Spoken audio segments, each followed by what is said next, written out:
You are listening to the Beltway Wars Invitational Podcast, hosted by Adam Jackson and Patrick Wilton. Enjoy the show.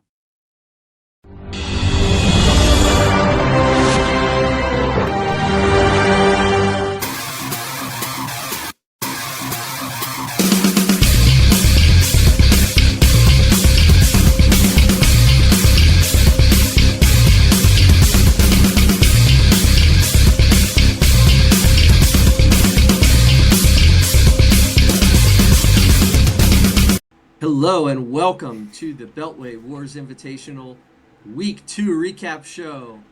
I'm going to do the hosting thing. I'm going to try the hosting thing. This is Freaky Friday.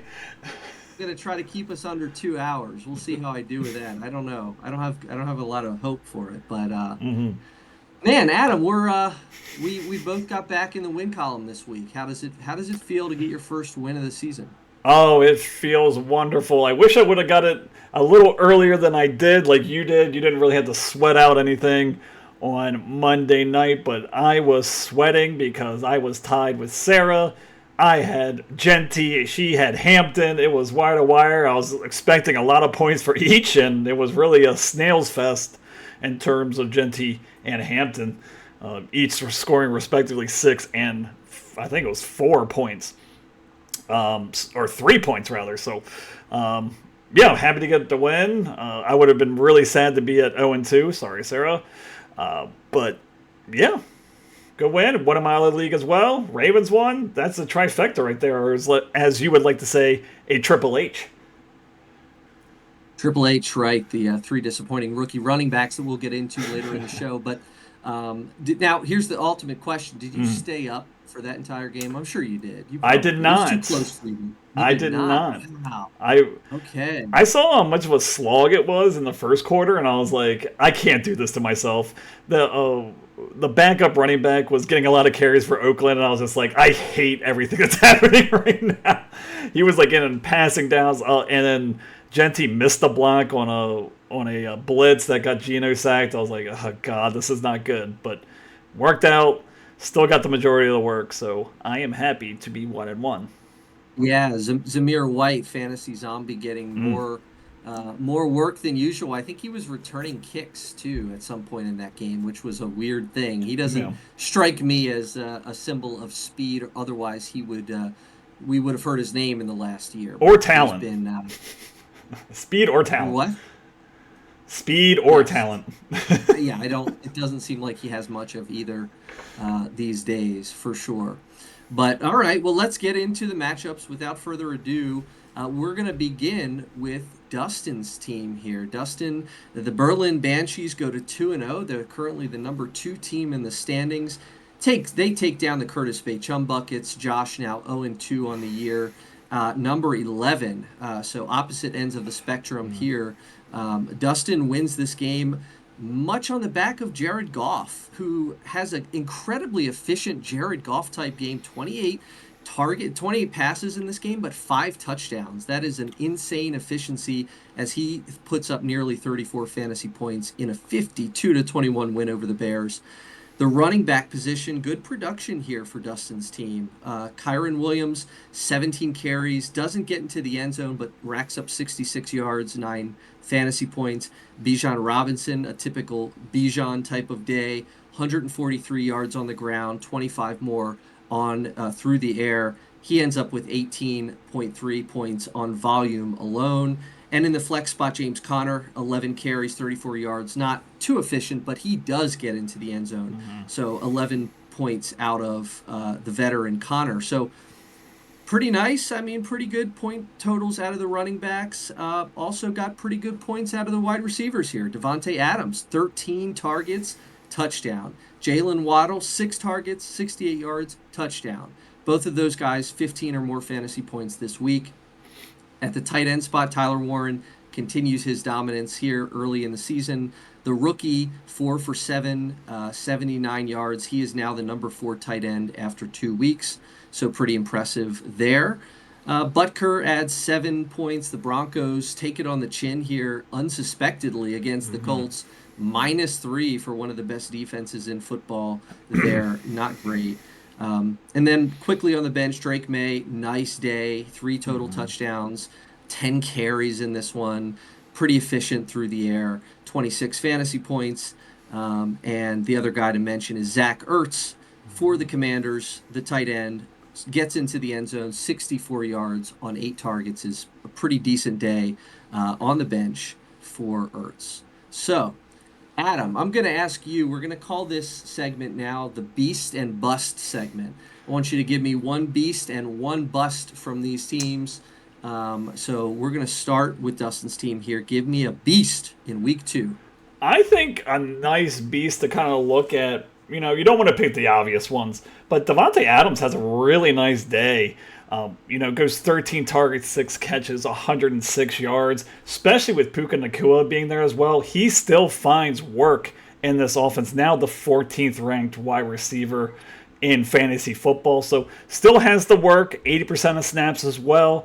This game was a little closer before they actually got to be able to pull away from in this one. So, you'd like to see it. He's the established number 2, and Matthew Stafford is looking for him a lot with the 13 targets. Yeah, for sure. That is proof. That game is proof that that offense can sustain 2 very elite wide receivers. I think you're happy if you have Nacua, and you're certainly happy. Dustin is certainly happy to have Devontae Adams. Yeah. All right, let's move on to your bust this week. Who left a little bit on the field to be desired for you this week, Adam? The bust has to be Drake London. Kind of a subpar first week, but really falls off the cliff in week 2. Only 4 targets in a game that they were, they were ahead, but it was close. Coming into the half, just wasn't utilized very well. Has a bad fumble as well. Just when you think things might start to get going for him, has that fumble. Only 3 receptions. Michael Penix is kind of tossing it around a little bit. We talk about and we make fun of Kyle Pitts all the time. He's getting some looks in this offense. Bijan's also getting a lot of looks out of the backfield as well. You also have Darnell Mooney, Ray McCloud. I saw him getting a couple looks. So maybe not as much of a, throw to Drake London and forget. Could be a little more spread it all around, and you're going to have, maybe 3-4 more of these types of games in the future. Yeah, for what it's worth, London did enter the week with a shoulder injury that he was able to escape that injury designation before this game. And all things said, he did end up as the leading receiver, just 49 yards, but was the leading receiver in a game that we mentioned Bijan had a lot of work. So did Tyler Algier, a guy we'll talk about a little bit later. Adam, lastly, for Dustin's team, I want to give a big question. I want to ask you a big question about each one of these teams in week 2. And the question for Dustin here, kind of like the question I think I asked this during the draft recap show. No. Does this team have a weakness? I think I had trouble identifying a pick that I didn't like in the draft. Now my question is are there any holes on this team? Yeah, I would say really no. But if I had to pick a hole, maybe is this running back 2 position. It seems like the Rams want to go pass first, not run first, even though Kyren Williams did get 17 carries, but they want to get Puka the ball. They want to get Devontae Adams the ball. So, little bit concerned that Kyren, he had 13 in the first, 9 in the second. It's far and away from what we've actually seen in the past, where he's had 2 rushing touchdowns and a reception touchdown in the game. Really, those big blow up numbers. Also, in terms of that as well, James Conner kind of just middling around a little bit. He scores a touchdown in each of the 2 games, but looking at his yards per carry, 3.25, 3.01. So not really much going. Doesn't have a lot of attempts as well. But do they start looking at Trey Benson a little more? He didn't really have any carries this week. I don't think he only had 3, but just, something to be a little bit concerned about for Dustin, just some variables he needs to think about. But all in all, probably one of the best teams in the league, and his 2-0 record shows that thus far. Yep, I'll agree with you to that extent with Kyren Williams. For perspective, he has 82% and 70% snap share on the field in this game or in this season so far, those are lower compared to last year. You're typically used to seeing him between 85 and 95% snaps, so is slightly below, which is something we heard coming out of the Rams that they may try to reduce his workload ever so slightly. I mean, he had regular games over 20 carries, which is unsustainable. I think he led the league in carries in 2024. He had 316 carries. I mean, that's crazy. Wow. So, yeah. For sure. Manage that workload. The Rams are a playoff team. You don't want to burn your elite running back too early in the season. Let's move over here to the Curtis Bay Chum Buckets, who, as I mentioned, are 0-2 on the year now at the number 11 spot in the standings. Kind of a lackluster day out of the quarterback position at the very top. Jalen Hurts, they won this game in Kansas City. The Eagles did, but he didn't need to do very much. He gets into the end zone once on the ground, which we're used to seeing, but no touchdowns through the air, only 101 yards, only threw the ball 22 times. That all adds up to 11.5 fantasy points, certainly a disappointing score there. The running back position, though, no issues here. Josh Jacobs, Alvin Kamara, 23 carries, 21 carries, getting the volume, getting the work. Kamara did lose a fumble in this one. Nakua gets into the end zone, actually, as a receiver. As a runner. As a runner here. I don't know why I'm skipping down to Nakua. But Jacobs did get into the end zone. Okay. That's what I was trying to say. Jacobs got in. So 13 or more fantasy points for both starting running backs.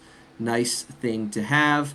And then Nakua, as I mentioned, 23 fantasy points. He's the blow-up performer this week for this team. Yeah. As I mentioned, the one carry for 45 yards, looking explosive. 8 for 9 through the air for another 91. Really impressive for Puka. Juwan Jennings, 5 for 10. You love those 10 targets. He gets into the end zone for San Francisco. He certainly seems to be maybe the more preferred target in that offense at this point in time. Jacoby Myers, 6 for 12. Again, the targets for a lot of these guys, running backs, wide receivers, that's going to kind of be the basis for my question here later on. Njoku, 4 for 5. Nothing special there. Josh Palmer in the flex, not a whole lot going on. Chase McLaughlin, just 2 extra points, missed a field goal, so kind of a disappointment there. The Packers, 8 fantasy points against the Commanders. And then not a whole lot to talk about on the bench aside from Ferguson there, the tight end with Dallas, Jake Ferguson. He has a really nice game here, and I just lost it, almost 12.5 fantasy points on 12 targets. Yeah. So definitely whenever your backup tight end is getting 12 targets, that is a good problem to have. So, Adam, let's talk about what is it? I already forgot my own segment. Beast and bust? The beast. Give me the beast for Josh's losing team in week 2. Yeah, so my beast for Josh this week is going to be Juwan Jennings. I feel like he's always kind of slept on, and especially last year, he was getting all the targets and no one was really talking about him. It's kind of continuing now. First week only has 5, but he didn't really practice at all or participate in the off season. Now it looks like he got his legs under him, and he looks like to be a favored target from Mac Jones, who is the backup for Brock Purdy. So, 10 targets, 5 receptions, 89 yards, and a touchdown. This is a line for him. Also, peak at that snap percentage of 87%. He is on the field. He is opposite of Ricky Pearsall. But as of right now, it looks like he is the number 1 option in that San Francisco offense. Absolutely. I mean, towards the end of last season, 10 targets was more the norm than the exception for Jennings. So this 10-target performance in week 2 is probably closer to the norm than not. So whenever you're getting that kind of volume, you have the chance to establish yourself as the number 1 receiver in your offense. The opportunity is there for Juwan Jennings to take it and run with it, or catch it and run with it in his case. All right, how about a bust this week? Who didn't get the job done for Josh? The bust, is kind of already mentioned, was Jalen Hurts. We see these kind of passing numbers from him sometimes, but it often accompanies with the running. So he'll run a lot. He'll get some, push touchdowns or, end around touchdowns and things like that. Not doing in this one. Very close game against Kansas City. 2 good defenses, kind of keeping both offenses in check. It seems like the Eagles have no desire to throw the ball down the field. It seems like they just want to ground and pound with Saquon, ground and pound with Jalen Hurts, and have some short passing game that maybe is not really fitting with their roster construction of, A.J. Brown, who can stretch the field, and Devontae Smith, who can also stretch the field. So I would say that he's kind of a disappointment, and I'm a tiny bit concerned because, you need that balance of rushing and passing to be a very effective fantasy quarterback. You'll probably get the rushing, but where is the passing? 100 yards in this close of a game against Kansas City is kind of shocking, to be completely honest. Absolutely. 3 touchdowns on the year for Jalen Hurts. All 3 of them are rushing. No passing touchdowns yet on the season for Hurts. Crazy. So let's wrap it up here for Josh and ask you this question. I alluded earlier to some of the players on this team getting a lot of volume, right? Josh Jacobs, 23 carries. Kamara, 21 carries. Nakua, 8 for 9. Jennings, 10 targets. Myers, 12 targets. On the bench, Ferguson, 12 targets. Josh is 0-2. Yeah.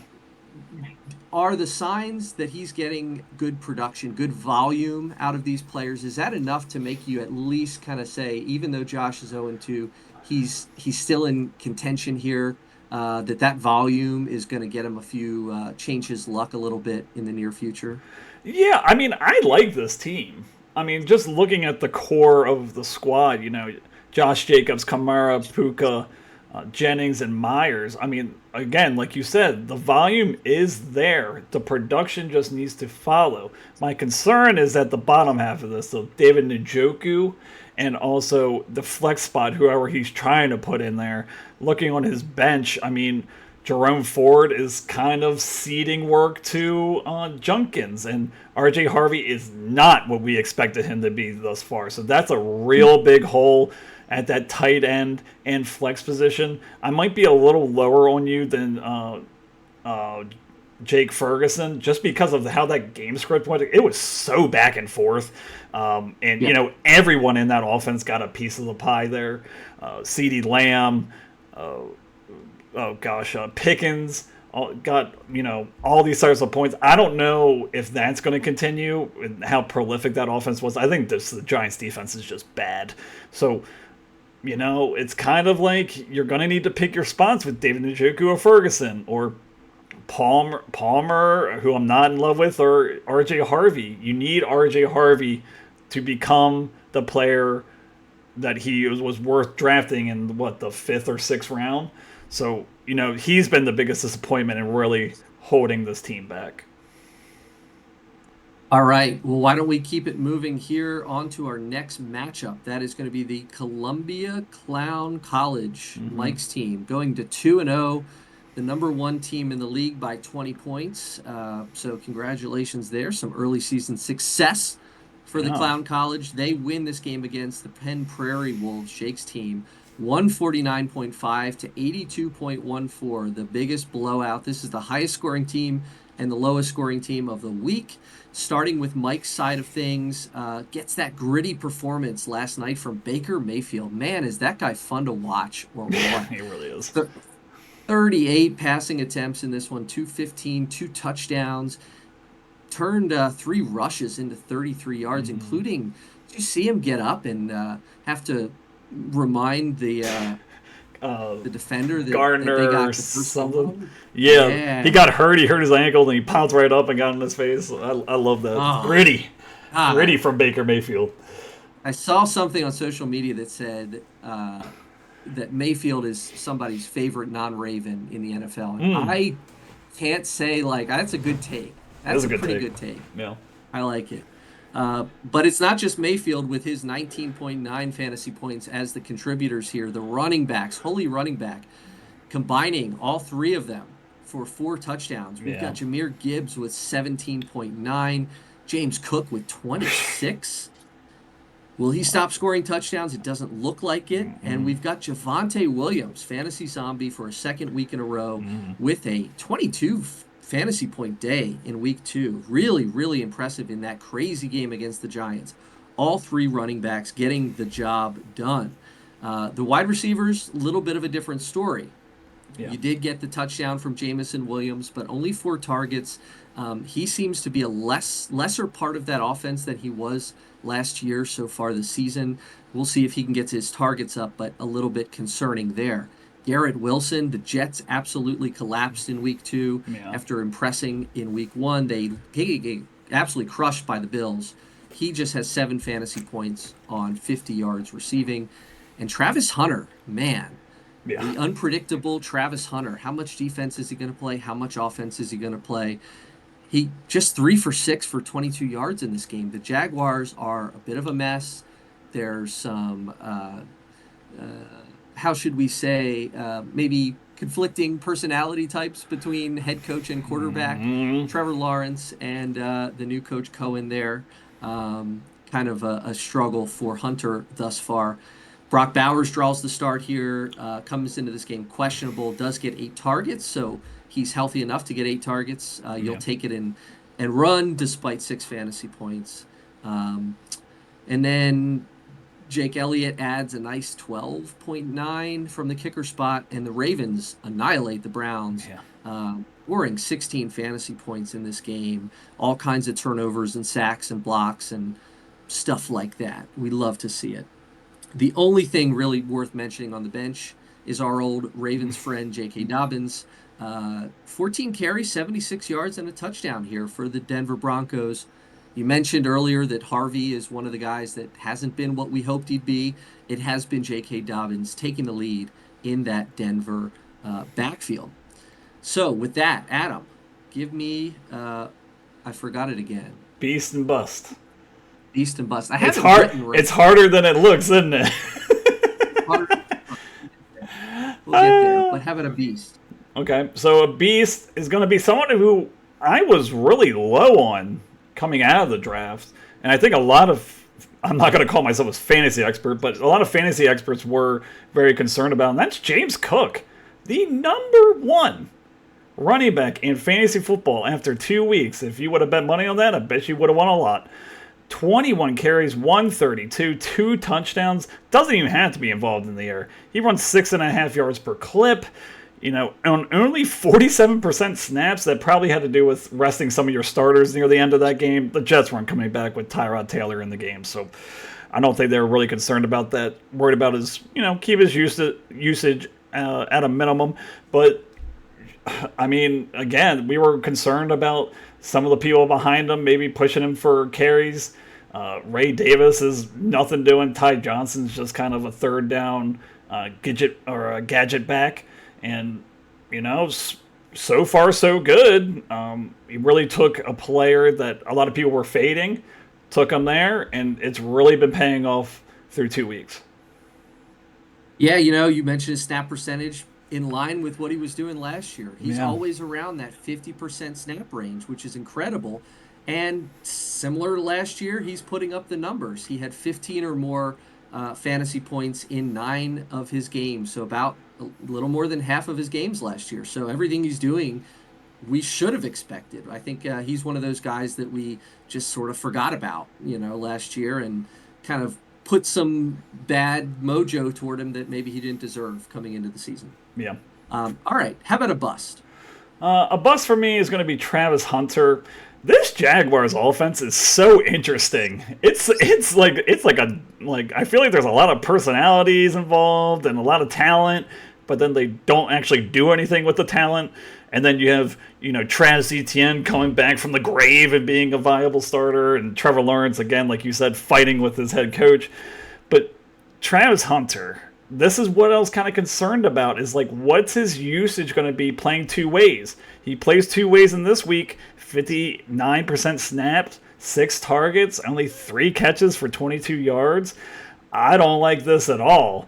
And this whole passing attack for the Jaguars kind of looks kind of like stagnant, because even Brian Thomas is really struggling as well. So very concerning on a team that may lean more towards the run going forward, just with ETN and who's the other one? Tootin as well. They might lean towards that and have the pass as complimentary. Being the second target on a offense like that where you're also playing on defense as well is kind of concerning. And him being your probably your number 2, number 3 wide receiver, a little bit concerned there. The one thing I did want to mention before we move on to the question itself is, how do you get J.K. Dobbins in this lineup? I mean, you can't. I mean, 13 points first week, 15 points the second week, but he has Williams, who is exceeding expectations, Cook, and Gibbs. Is J.K. Dobbins, should he try to be shopping him to maybe find that wide receiver 2? Off the top of my head, I don't know who is the RJ Harvey owner in this league. That was Josh. But Josh, yeah, maybe they should talk, because seems like he would be a nice addition to another team that has RJ Harvey, to see who comes out of that backfield. Yeah, for sure, for sure. Just a multitude of riches for Mike at the running back position specifically. Absolutely. All right. Well, my question here about Mike's team to wrap this up. He is in first place. He has a 20-point lead in points. He has been excellent these first 2 weeks. Does Mike have the team to beat this year after 2 weeks? I know it's early, but after 2 weeks, is this the team to beat? I'm not ready to crown him yet. There's some little things. Dustin's team, and then just looking at this, these 2 wide receivers here, really 3 wide receivers, Travis Hunter, Garrett Wilson, and Jameson Williams. All 3 of these guys seem like boom or bust. And, you really want consistency week in and week out just to win your week. Garrett Wilson, with Justin Fields, you don't really know what you're going to get. First week looked great. Second week didn't look so great. Jameson Williams, has a nice day here, but only on 4 targets and 2 catches. Very boom or bust. And then we spoke about Travis Hunter. So I'm not ready to put the crown on Mike's head yet, but obviously at 2-0 and leading in points, a very, very talented team.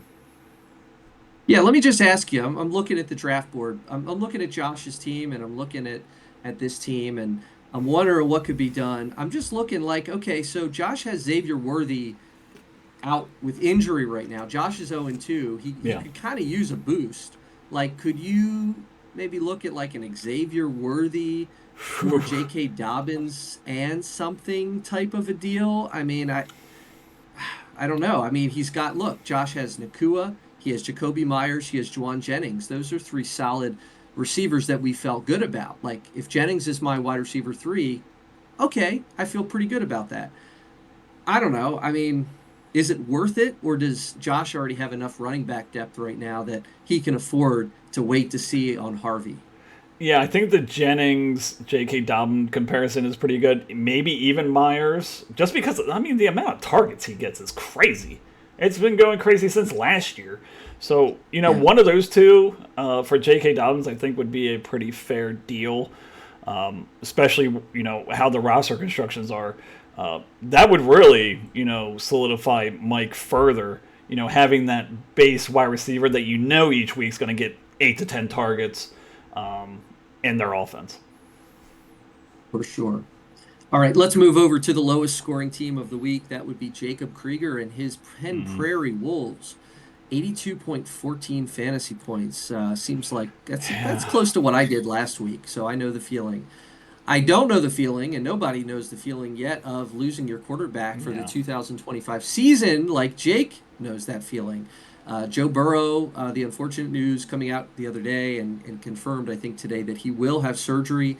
I believe they confirmed it, all but confirmed, on that toe to address the turf toe issue. It was a pretty significant grade turf toe injury. He will have surgery and miss at least 3 months. It seems like that's optimistic. It seems like it's probably a season-ending injury for Joe Burrow. 7 fantasy points in this game. Just an unfortunate, certainly a reason for the low point total this week for Jake. Yeah. Joe Burrow, a big part of that. He does get McCaffrey, 19.7 points. That's a very McCaffrey-like line. 13 for 55, 6 for 7 through the air. Does score on a catch in this game, 19 fantasy points. But more trouble at the running back position. Another injury.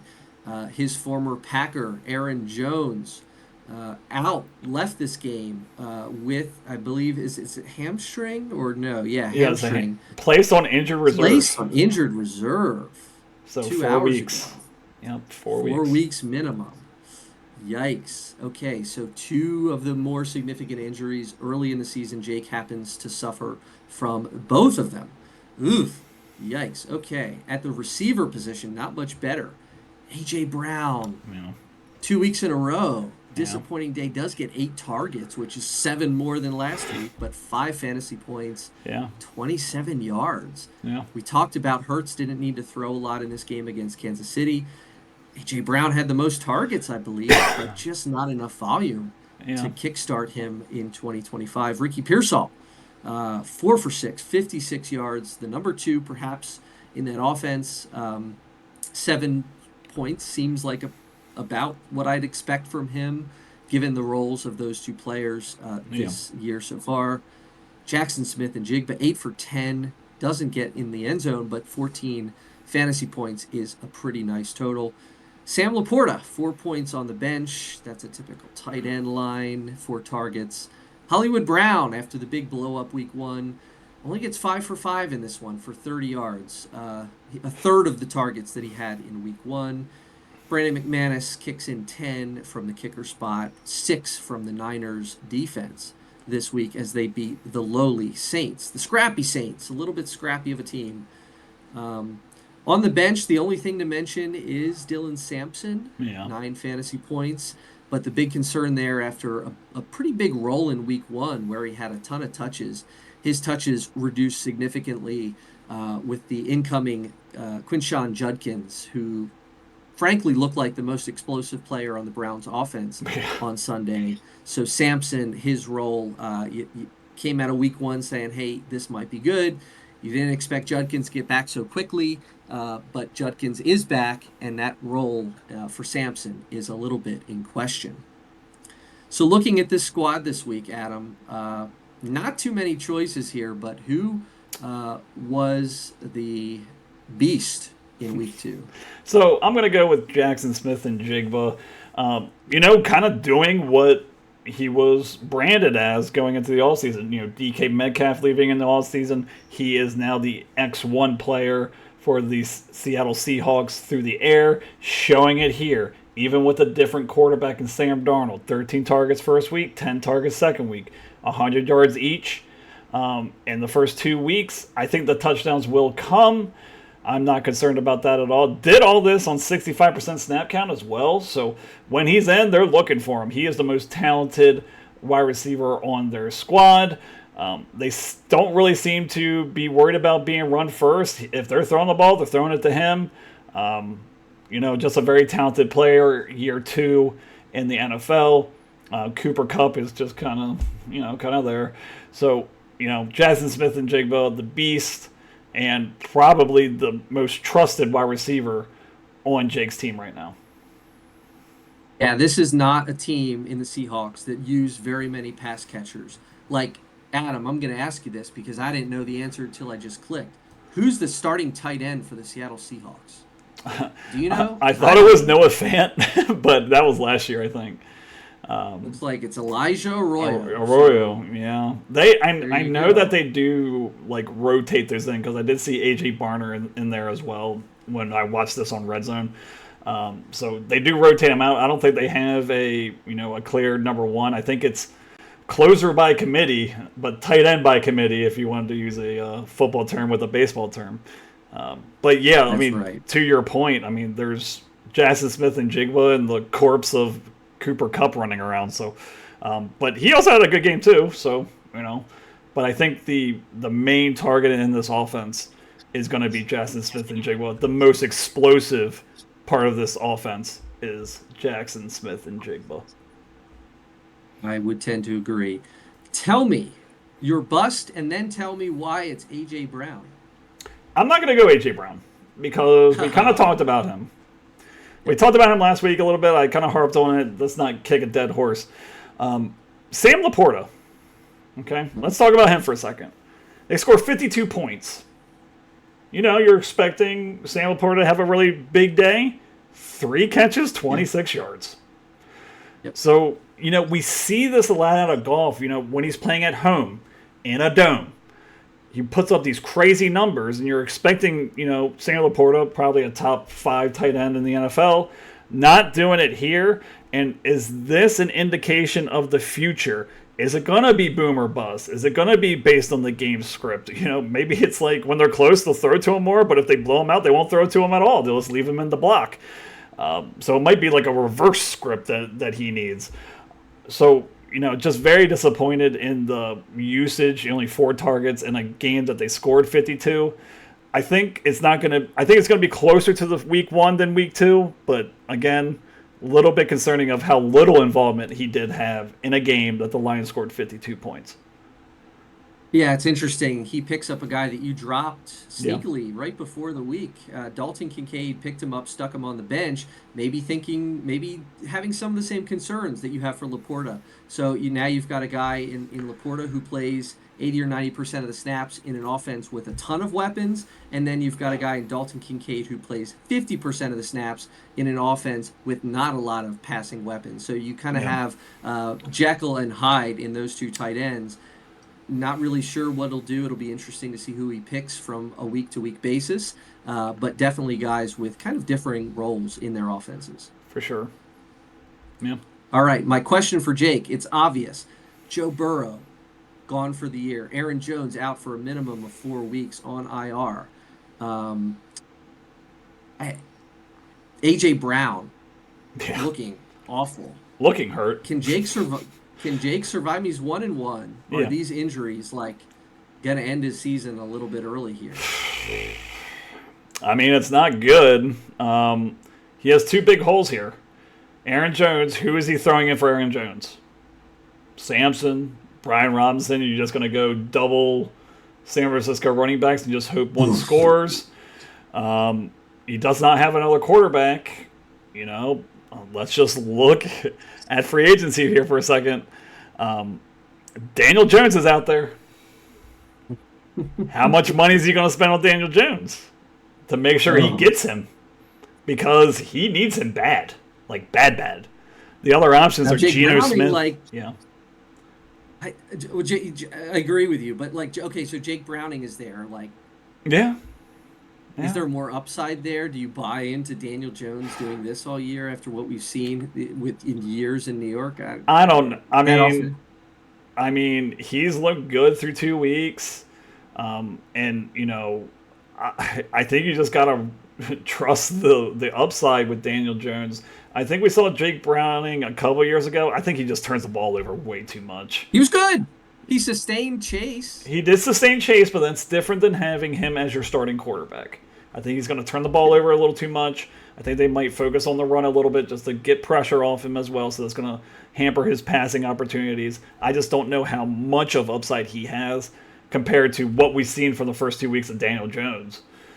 So it will be interesting to see if Jake actually picks him up or not.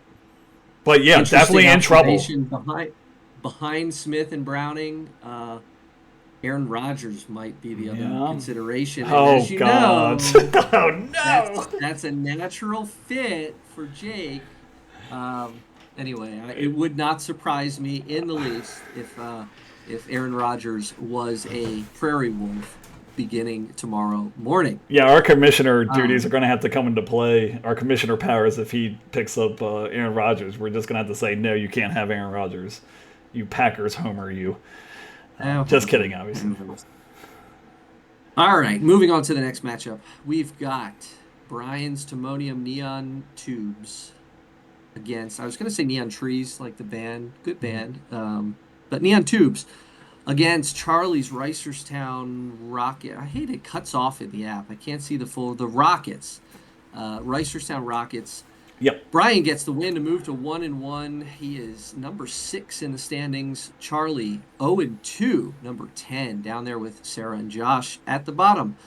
After 2 weeks, 128.44 to 112.5.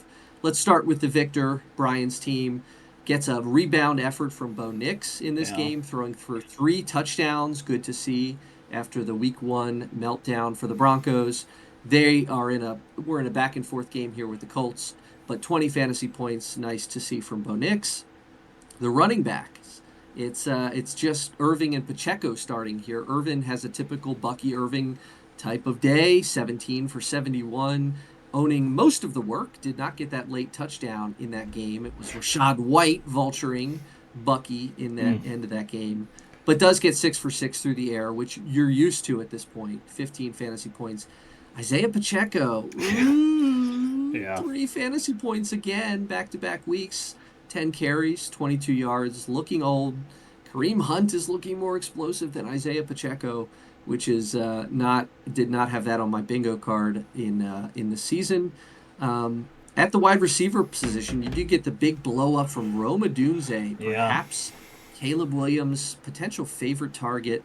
11 targets for Odunze, 128, 2 touchdowns in a loss to the Lions. They were throwing a lot in this game. That undoubtedly helped Odunze's volume, but seems to be the clear preferred receiver for the young quarterback.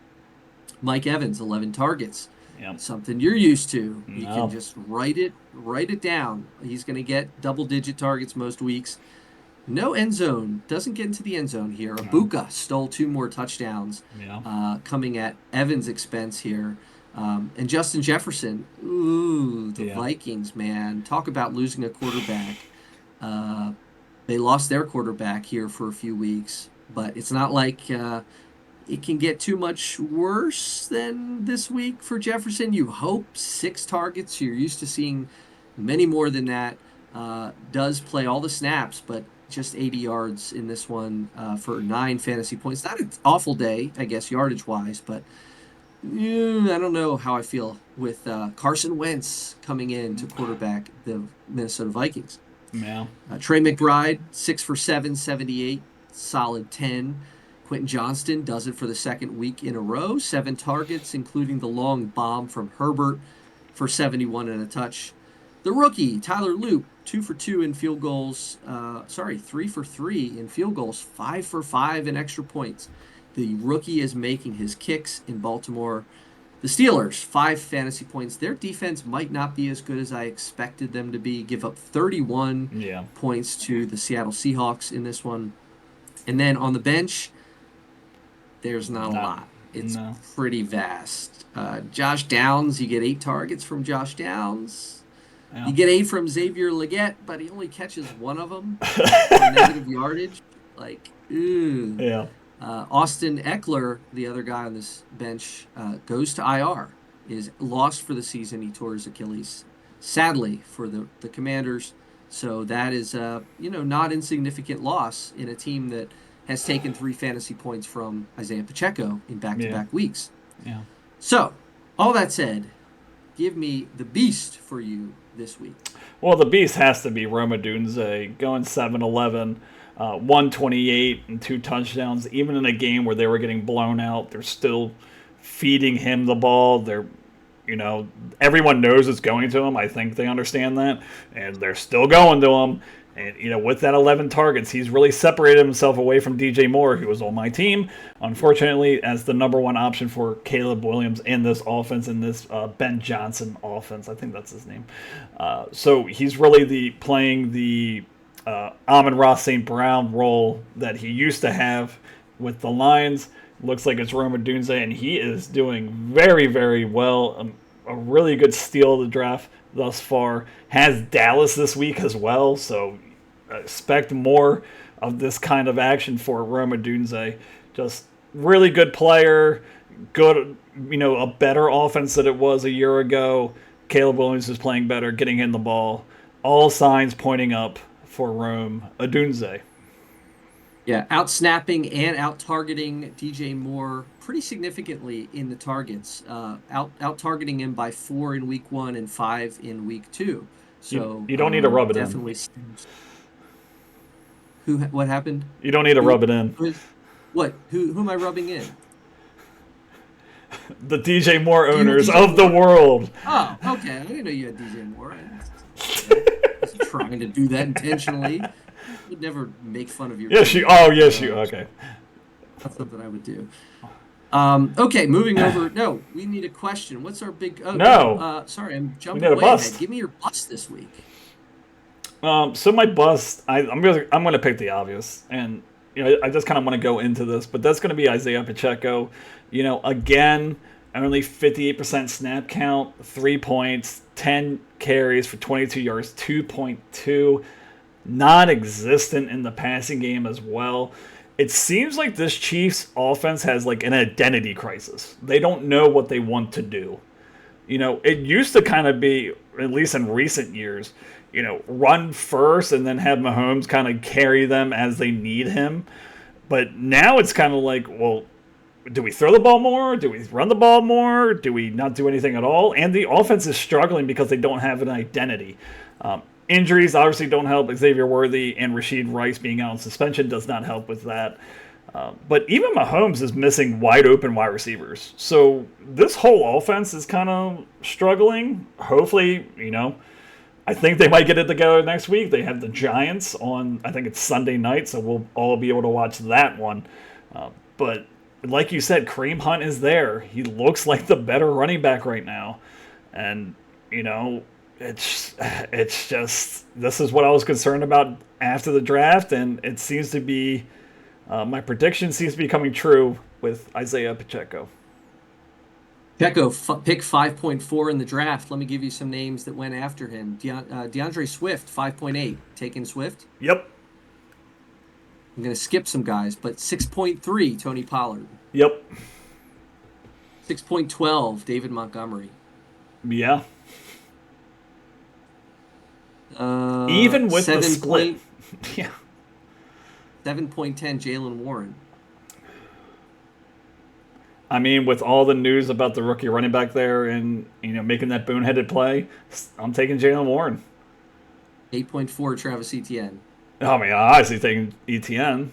I have him. 8.7, Jordan Mason, 8.7. Different, of course, now. J.K. Dobbins, 8.8. Yeah, I mean, yes. I mean, based on what we know now. So that's telling you, you can basically go 3 rounds later than he was drafted and find better options right now at that position. So I just don't know if he's still doesn't have his legs under him from the injury. I don't know. I don't know what's going on. It's just that Kansas City offense is just kind of struggling right now. For sure. Well, let's go to the question here for Brian's team. Yep. This team I thought is really not loaded in the depth department. Okay. A little bit of a shallow team here with Jefferson. I just checked some buys. Jefferson has an early bye week in week 6. Odunze has an early bye week in week 5. Is the lack of depth on this team going to cost Brian some games, and can this be addressed in free agency? Well, I think yes. And I think that after the draft, we were really saying all these people, because of the lack of depth and the kind of the stabs that he took for his bench spots, all these people need to hit. And you have one glaring hole here.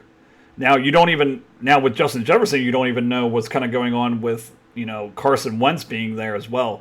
So, he hit on most of them. He has Quentin Johnson there in the flex spot as well. But I'm concerned about, who's he going to plug in when Justin Jefferson goes on by? Is it Josh Downs, hoping that he scores a long touchdown? I mean, nothing really else. You're not starting Ali Gordon at the flex spot. You're not starting Leggett. You're not starting Higgins. So there's not really many startable options on Brian's team, and he is really one season-ending injury away from being completely without a paddle, in fantasy football. Yeah. Or Godwin coming back, or Ibuka continuing to dominate, or Jefferson struggling with a new quarterback. Any of those things could spell trouble for Brian. Yeah. All right, let's move over to the losing side in this one. The Reisterstown Rockets think Charlie 0-2, number 10 in the league. Does get the big performance from Lamar Jackson, 4 touchdowns in this one for 225 through the air. Doesn't do his typical thing on the ground, but when you're getting 4 touchdowns through the air, 2 of them to Tez, 26 fantasy points is lovely. The running back position here, just starting 2 this week, Breece Hall struggled. The whole Jets offense struggled in this game. Back to his inefficient ways of 10 for 29, does not get into the end zone, just 4 fantasy points, but does get a resurgence, thankfully, for Charlie from Kenneth Walker, who, had kind of pulled up evenly with Charbonnet coming into the week, or so we thought. Walker turns 13 carries into 105 yards compared to, I believe it was 15 carries for 10 yards from Charbonnet. It was some horrible, horrible stat line.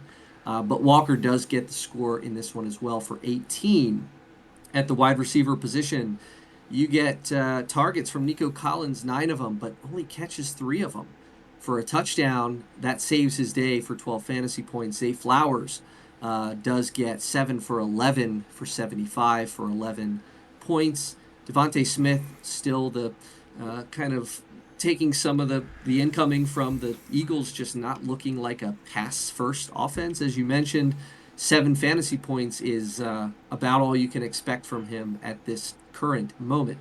Jonnu Smith adds 4 on the in the tight end spot there against the Seahawks. Debo, a second straight game, 7 for 8 with a touchdown, 13 fantasy points, certainly looking like a reliable fantasy option, more so than TJ McLaurin. Chris Boswell does Chris Boswell things. What a great kicker he's been for so many years in Pittsburgh. 14 fantasy points, Mr. Reliable. I think he's one of the most reliable kickers in the NFL, and I think he goes underrated. I'm just going to say that. The Jets get destroyed by the Bills. What are you doing starting the Jets against the Bills? Crazy. -1 fantasy points this week. Tough day at the office there for the Bills. On the bench, 2 guys of note, really 3. Nick Chubb didn't look great in this game, but does score a touchdown for 14 fantasy points. Juwan Johnson, 5 for 9, 49 and a touch. The tight end for New Orleans, currently the number 3 tight end in the league. Pretty nice. And Cam Scatterbo, 11 carries for 45 yards and a touchdown. Certainly appears that he may be the leading rusher in the Giants' backfield for the time being. May have overtaken Tracy in that department. Yeah. Not good news for you there, as you are a Tracy owner. I did know that. So looking at this team, Charlie takes the loss, but is there a bright spot? Is there a beast anywhere on here? Oh, for sure. I'm much higher on this team, even though they're own 2. Very talented squad, I would say. I kind of have 2, if that's okay. So I want to talk about Cam Scatterbo for a little bit, because he is a angry runner. He is built like a bowling ball. It is the craziest looking thing ever. It does look like he has the job now. He looks like he's going to be the main focal point there. He's explosive. He's hard to bring down. Kind of reminds me a little bit of Peyton Hillis back in the day. I think that's a bright spot for Charlie, is that he will be able to be used, anywhere he wants, really. Flex spot, if he wants to move Devontae Smith out, put Deebo Samuel there, and then put Scatterbo in the flex spot. I think that is a acceptable option. My other beast, I'm going to do my love letter for Lamar Jackson, because Lamar Jackson is so awesome. I love you, Lamar Jackson. You are the best thing ever. Everything you do on the football field is amazing. Throws, doesn't even need to run, throws to really unknown wide receivers, perfectly thrown balls, throws to a skeleton of DeAndre Hopkins, old guy. Lamar Jackson, if you ran for president... It's DeAndre right here. Lamar Jackson, if you ran for president, I would vote for you. If the aliens visited us, I would choose you to be our representative. You are amazing. Keep being you. And if you haven't seen his interview on Sunday Conversation from on YouTube, it is hilarious. He is so likable. I love Lamar Jackson. He is on the Ravens Mount Rushmore. Whew. End rant.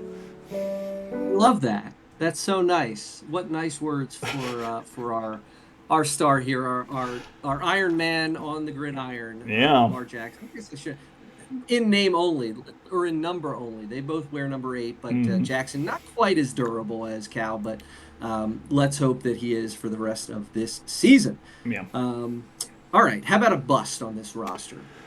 I mean, I'm going to have to go with Breece Hall. We had some concerns after the after the draft, kind of dispelled those a little bit in week 1, but kind of goes back to it in week 2. 2.9 yards per carry.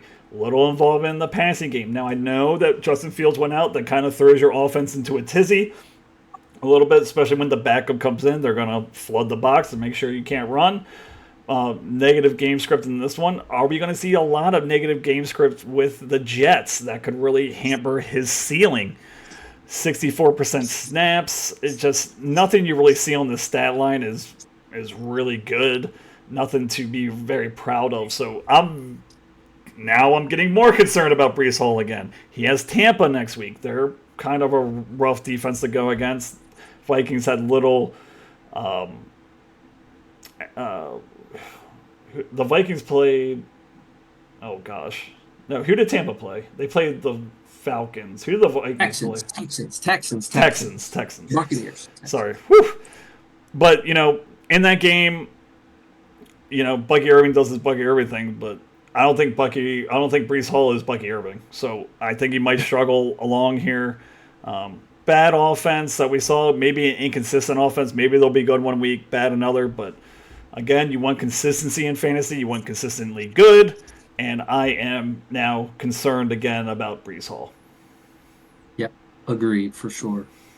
All right, to wrap this up for Charlie, I have 2 buy or sells for you here. Okay, on this team. Juwan Johnson, I mentioned him. I feel like in previous years, there has been a Juwan Johnson time of every season where fantasy analysts, at least the ones I listen to, get really hyped up about Juwan Johnson being a big role with the Saints offense. Are you buying or selling this start for Juwan Johnson? Do you buy or sell Juwan Johnson as a top 8 tight end moving forward? I'm buying it.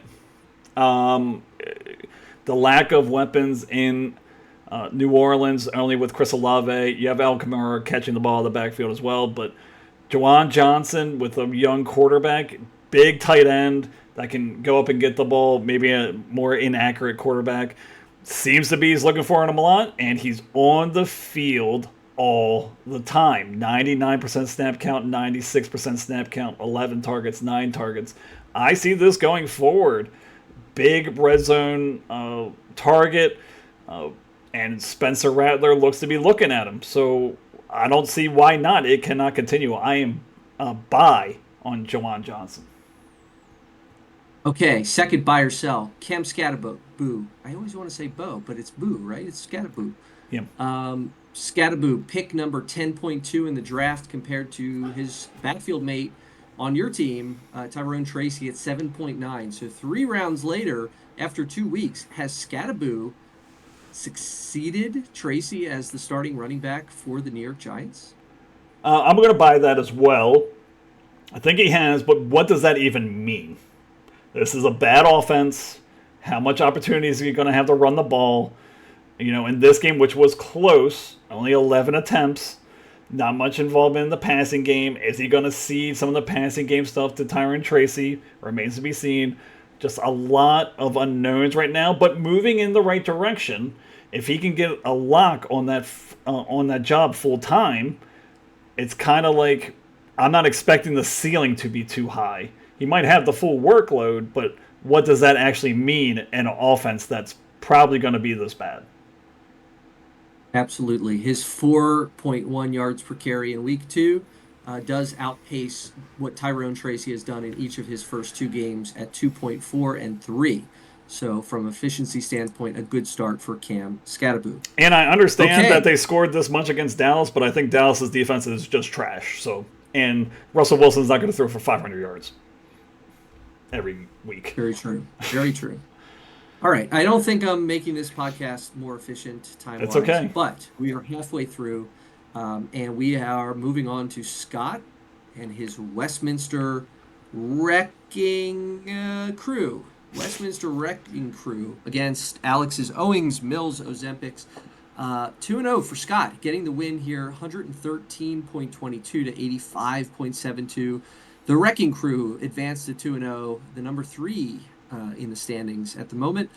Did lose J.J. McCarthy, who's going to miss several weeks. Did give McCarthy the start here, who got absolutely annihilated in more ways than one in this game, ending with just 2 fantasy points. Yeah. I believe he did play and finish the game, but just a terrible effort against an Atlanta Falcons defense that clearly had the Vikings number. Does have Kyler Murray on the bench, so Murray will be starting for the foreseeable future for Scott. At the running back position, he gives the start here to Chuba Hubbard, who has 16 fantasy points, gets into the end zone through the air, involved both on the ground and through the air. David Montgomery does all his damage on the ground, 11 for 57 and a touch. Both of these running backs scoring more than 12 fantasy points.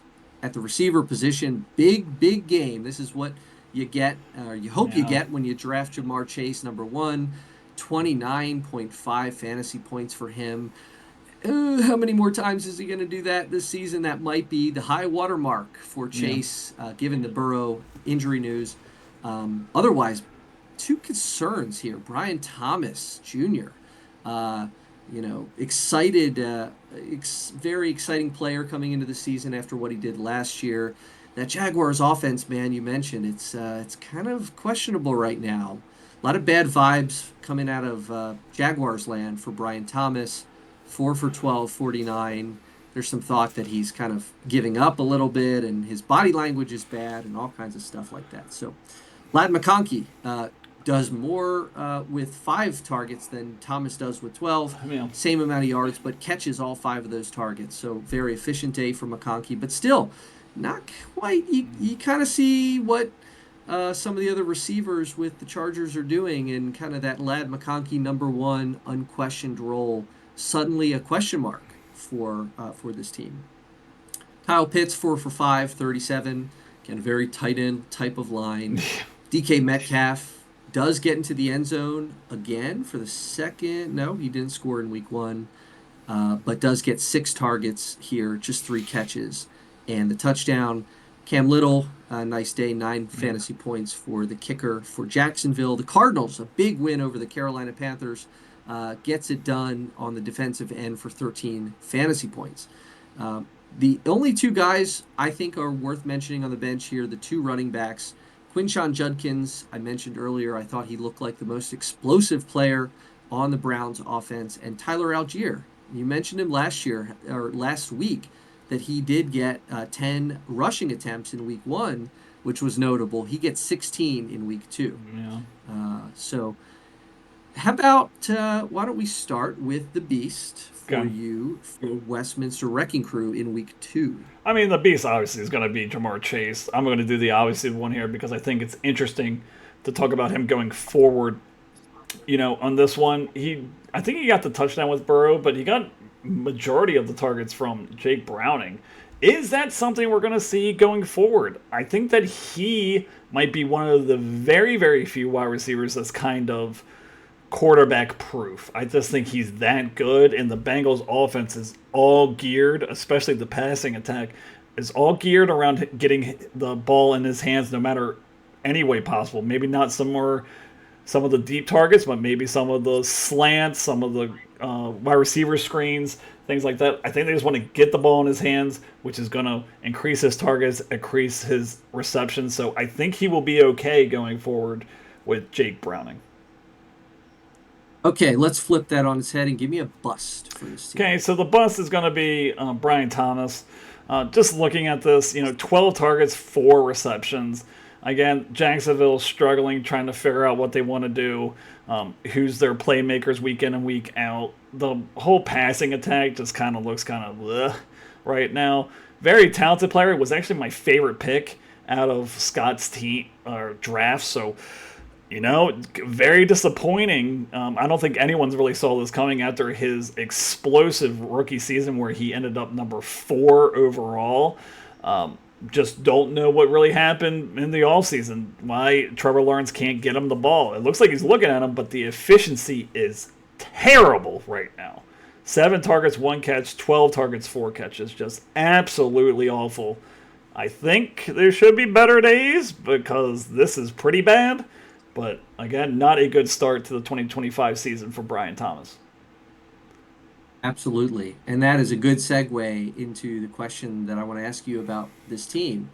Like my team, Scott and I both started out with 3 wide receivers in the first 3 rounds. Jamar Chase, Ladd McConkey, and Brian Thomas, 1, 2, and 3 in that order. I want to go look at each one of these and tell me, are you comfortable like taking them where Scott took them, or what round would you feel more comfortable if you were redrafting today? Which round would you take these guys? So let's start with 1-1, Jamar Chase. Given the Burrow injury news, what round or what part of what round are you taking Jamar Chase today? I think he's in the middle of the first. Just because of the Okay. injury to Joe Burrow, I think it kind of lowers his ceiling a little bit. I think at 1-1, you have to take Bijan as of right now. Okay. Lost a round of value or No, half a round lost of a value. half a round, yeah. Half a round. Okay.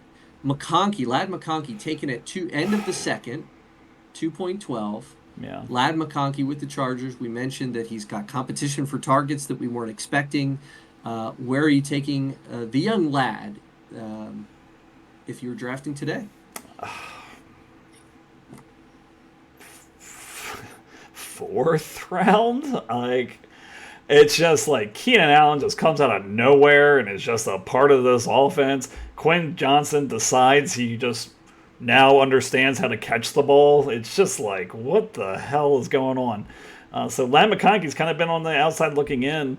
Not the uses that we thought.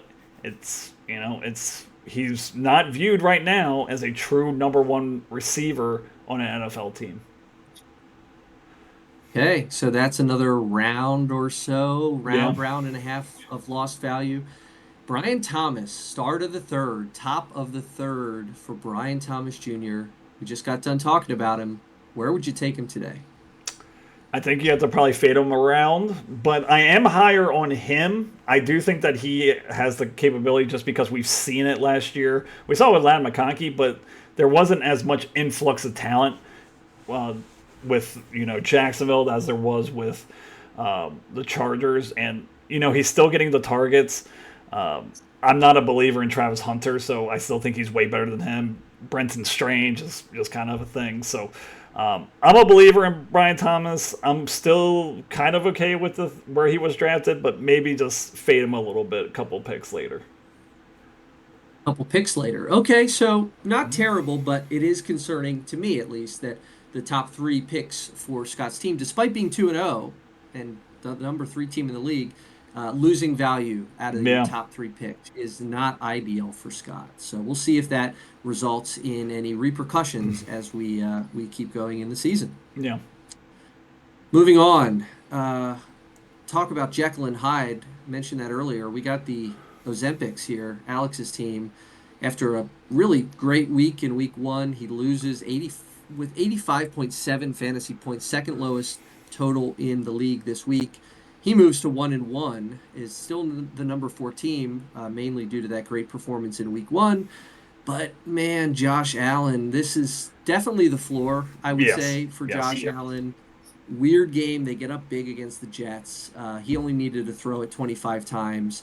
No touchdowns for Josh Allen, which is an unusual thing for Allen in his career. 11 fantasy points there.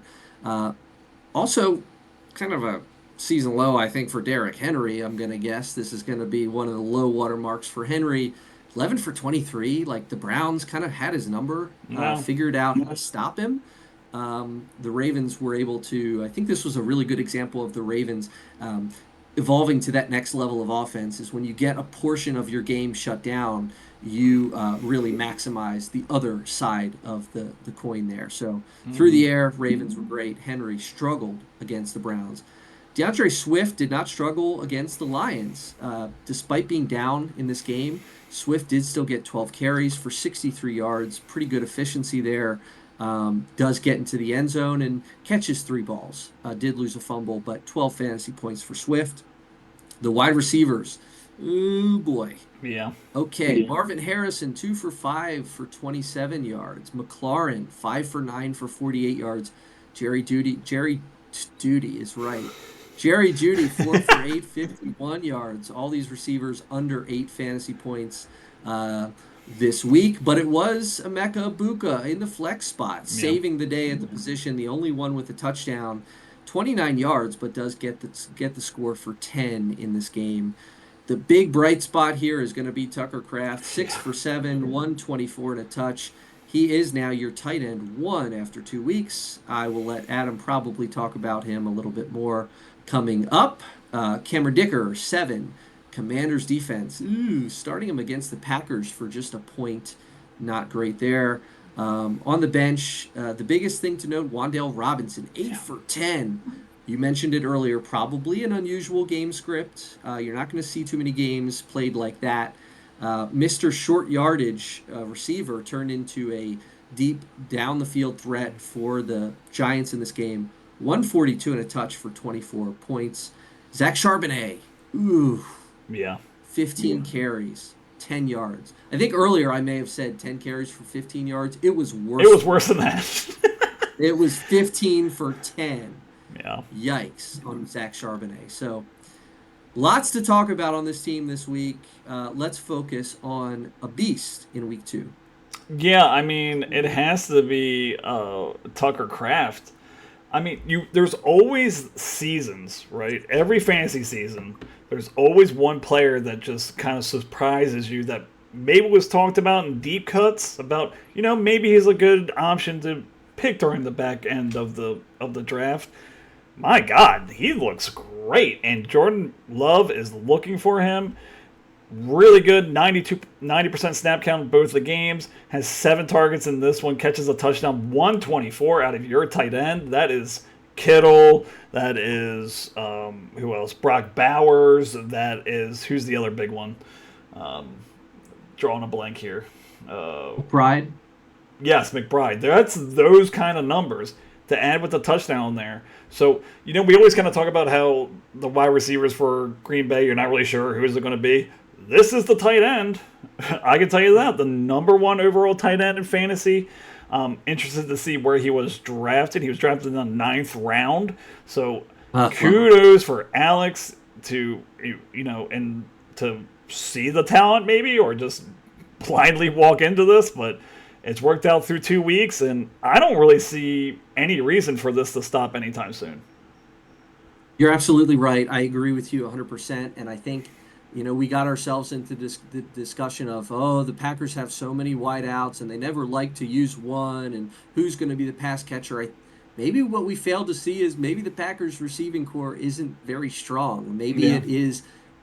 This is going to be an offense that's built more like a maybe some of the Chiefs' offenses, where it is Travis Kelce and you have a whole lot of other pieces, but Kraft, I think, seems to be the guy that Love likes. And the Packers are 2-0.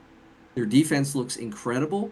I think they're going to keep doing what they've been doing, and that means getting the ball to their elite, perhaps, tight end. It kind of reminds me of like the Ravens with like Todd Heap, a good defense, and they run the ball. Like, that's what I feel like it kind of is. And you just have all these scattered wide receivers everywhere. I think that's what it kind of looks like. And good for Alex. Or like a Mark Andrews. I mean, more recent than that.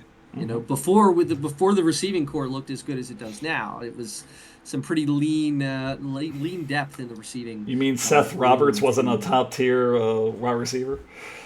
Oh, how there's dare so many you? Names in that list. Good Lord, we know that. Des Bryant. It always amazes me, and they said it on the broadcast the other day. They mentioned that Flowers is the first Ravens Pro Bowl receiver in the 30-year history of the team, which puts things into perspective, just like how bad it's been for us, for our lifetimes, or close. All right, how about a bust on this team? So the bust is going to be Marvin Harrison. He had a good week 1. Week 2, he still has that 93% snap. He had 89 in the first week. 6 targets and 5 targets. I'm kind of like, Kyler, he is your number 1 wide receiver. He is very talented. You have no one else behind him. Michael Wilson did catch a touchdown on this one. Whatever. You also have Trey McBride, but this guy is the most talented wide receiver you have on the field. He needs to get more than 5 targets in a game. So just kind of disappointing there. I don't know. I heard in the offseason that they had a better connection and they were working on things and like that. It doesn't look like it. It kind of looks inconsistent right now. First week looks good, but only 6 targets. Again, only 6. You need to see him around that 9, 10, that Chris Olave kind of numbers, which is funny to think about, but just constantly looking for him. And it's kind of just like Kyler, looks for him the deep ball. If he doesn't hit it, he doesn't hit it. He'll just go to McBride the next passing play and kind of leave it at that. I agree with that for sure. All right, big question for Alex. Yep. He's first place after week 1, puts up the second worst performance in week 2. Which one of these teams is closer to the truth for Alex? That is a great question. And, we kind of talked about with his bench. There are some options on the bench. I'm going to lean more towards week 1 is closer to what this team truly is. Josh Allen has a down game. Doesn't play bad. It's just game script. Same thing with Derrick Henry. It seemed like the Browns were looking to take away the run, and Lamar just torched them. Like I said, I do think Terry McLaurin, as he gets more acclimated, again, he didn't really do anything in the offseason with that contract dispute. Jared Jeudy, there might be some things with Joe Flacco, going away, and then Dylan Gabriel coming in. How does that affect it? I don't know. Could affect it in the positive.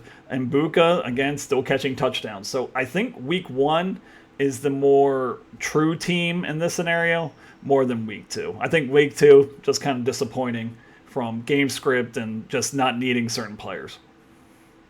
I agree. And for what it's worth, if you remember McLaurin after 2 weeks last year, rough start, 2 fantasy points in week 1 and 5 in week 2.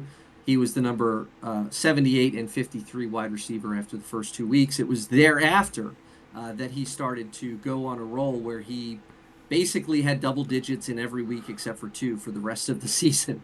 So maybe much of the same. Certainly Alex hoping that is the case. Okay, couple more games. There are games, Adam. We get to talk about ourselves for a little bit. Yay. We're going to start. This is going to be the 2-hour segment of the show. Who do you want to start with? You want to do your team first? No, let's do your team first. I want to be the end. All right. We'll do the Pratt Street Po Boys getting the win over Tom's Finksburg Kinks. 140.68. Nice point total there for me this week. Moved to 1-1, the number 5 team right now in the league. It was not thanks to Justin Fields, who really, that Jets couldn't have looked better in week 1 and couldn't have looked worse in week 2. So God only knows what we'll get. He's now dealing with a concussion. He left this game, but it really wasn't the reason for his terrible stat line of 3 for 11 for 27 yards, lost a fumble, saves his day with 49 rushing yards for 3 fantasy points, almost 4 fantasy points. Definitely a struggle there. Travion Henderson at the running back position. Panic button. Not the guy. Whoops. That's not the guy I drafted. 5 fantasy points. Yeah. Not a lot of work. Ramondre Stevenson, who I'm sure we'll get to at some point, just dominated the work for the Patriots. Jaylen Warren, nice game here. 14 for 48. Catches 4 balls for 86 yards. 15 fantasy points there for Warren. It was the wide receivers that got the job done here. Like Scott, receiver to open the draft. St. Brown fell to me in the second. It's St. Brown and Neighbors combining for nearly 70 fantasy points. 68 fantasy points between the two of them. 11 targets for St. Brown and 3 touchdowns. Malik Neighbors, 13 targets, 2 touchdowns, including 2 bombs from Russell Wilson. Those guys are the real deal, I think, both of those, and they proved it and reminded everybody after a struggle in week 1, those guys dominated. T. Higgins, not to be forgotten, scores a touchdown in this to make it 6 combined touchdowns for the receivers. The running backs, I'm sorry, I didn't mention Pollard earlier, but did have 20 carries in this game in the flex position. Doesn't have a touchdown in the first 2 games, but is clearly getting the work there. 18 carries in week 1 and 20 in week 2. Travis Kelce, 4 for 6, 61, drops a touchdown in this game, and then proceeds to throw his hands in the air like he's blaming somebody else. Will Lutz, 4 for 4 from extra points, 4 points. Bills, big game against the Jets, 14 fantasy points there. That's a nice play. Bashal Tootin behind ETN, 8 for 42 on the ground. catches 2 balls for 32 yards and a touchdown. Kind of an interesting guy. I kind of like having that potential on the bench. Very good likelihood that kind of talent might earn him more touches. Yeah. Certainly the offense is struggling there, but if Jacksonville can establish that running game with 2 running backs that are finding success, that will certainly help the passing game in this one. Cooper Kupp, the other guy to mention, 7 for 9, 90 yards. So good to see that he is not the forgotten man in this offense. Clearly the number 2 to Jackson Smith and Jigba, but if he can go 7 for 9 for 90 every week, I'll take it. You'll take it. Yeah. So there's a couple good choices for the Beast in this game. Are you going with one of the obvious? Yeah, I mean, I'm not going to go with, I guess, the most obvious, which would be the most amount of points, but I'll go with Malik Neighbors. This guy is so good. It was crazy just watching Russell Wilson just chuck the ball up in the air, and somehow the Dallas defense is like, yeah, just let Neighbors get behind us. And they just let it happen. Number 1 overall wide receiver after this big week 2, 13 targets, 9 receptions, 167, 2 touchdowns. Not to rain on your parade, but there is some, things about Jackson Dart coming in. Does that change his value at all?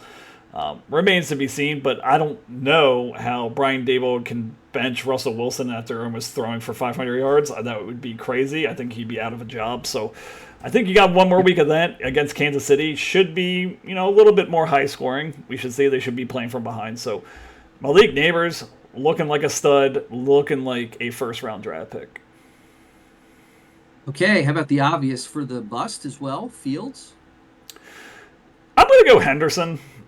Just because of the hype that he had from the draft. It was, we haven't seen it. And for some reason, Ramondre Stevenson is getting a lot of work. TreVeyon Henderson, I would say, is the more talented back. But for some reason, they're just like, yeah, let's give it to Ramondre. 65% snap count for Ramondre. 5 yards per carry. And has a lot of involvement in the passing game. So where is the avenue for TreVeyon Henderson to score points if it's not running the ball because Stevenson's getting the most carries, and it's not receiving because Stevenson is also involved in the passing game? Where is his in to really get an opportunity for that number 1 job? I don't see it, and I am big concerned about Henderson going forward. All right, well, let's broaden that out to the big question that I wanted to ask you here about this. My team is the running backs and the quarterbacks. Okay. 2 kind of important positions. I think I got the receiver position locked down pretty good, but what's your level of concern for the quarterback position and the running back position on my team right now? Quarterback, I would say, I think that's going to work itself out. Fields, I think, is, again, like I said during the draft, maybe not a good NFL quarterback, but a good fantasy quarterback. I think we're going to see more of what week 1 was, maybe not as high, but I think you're going to see around 17, 18 points consistently with Justin Fields once he comes in. You also have Caleb Williams, who's looked much better. He scores 17 points in this one. So, you do have some options there. Running backs, I'm a little more concerned just because, like I mentioned, Henderson.